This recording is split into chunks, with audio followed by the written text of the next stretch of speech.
কাজে ফিরে সবকিছু নতুন লাগছে এমন মন্তব্য করেছেন শার্লিন ফারজানা। বিয়ে ও মাতৃত্বের কারণে অনেকদিন অভিনয় থেকে বিরতি ছিলেন শার্লিন ফারজানা।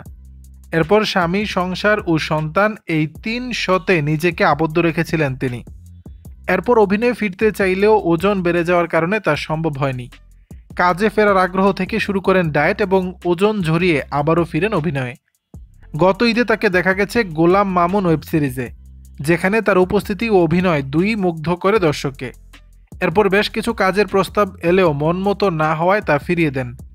এর মধ্যে শার্লিন ফারজানা একটি বিজ্ঞাপনের শুটিং শেষ করেছেন, যেটি নির্মাণ করেছেন অমিতাভ রেজা চৌধুরী। এরপর করলেন একটি নাটকেরও শুটিং, এর নাম ভালোবাসা ভালো রাখার উপায়। এই নাটকের মধ্য দিয়ে প্রায় অর্ধযুগ পর নাটকে ফিরেছেন জনপ্রিয় অভিনেত্রী। শার্লিন ফারজানা বলেন, অনেকদিন পর কাজে ফিরে মনে হচ্ছিল সবকিছু যেন নতুন, একটু অন্যরকম অনুভব হচ্ছিল।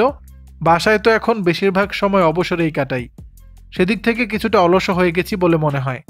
তাই বারবারই মনে হতো কাজ করা দরকার। কাজে ফিরলে হয়তো আবারও ভালো লাগবে, সবার সাথে দেখা হবে, কথা হবে। তিনি আরও বলেন, কাজ তো আসেই, এর মধ্যে নাটক, বিজ্ঞাপন, ওটিটি কাজের প্রস্তাব এসেছে, কিন্তু কেন জানি মন মতো হচ্ছিল না সব। আমি তো কাজ করতেই চাই। শার্লিনের ভাষ্য, আমাকে যারা পছন্দ করেন তাদের অনেকেই চান আমি নিয়মিত কাজ করি, আমিও চাই। এখন অনেক সুন্দর সুন্দর গল্পে কাজ হচ্ছে, নাটক, ওয়েব সিরিজ হচ্ছে, কত কত সুন্দর চরিত্র দেখি আশেপাশে। সব ধরনের কাজ করে যেতে চাই, চরিত্রে ভালো লাগা থাকতে হবে। সম্প্রতি বিজ্ঞাপনে কাজের অনেক প্রস্তাব এসেছে, এর মধ্যে একটি কাজ করেছি, বেশ মজাও লেগেছে।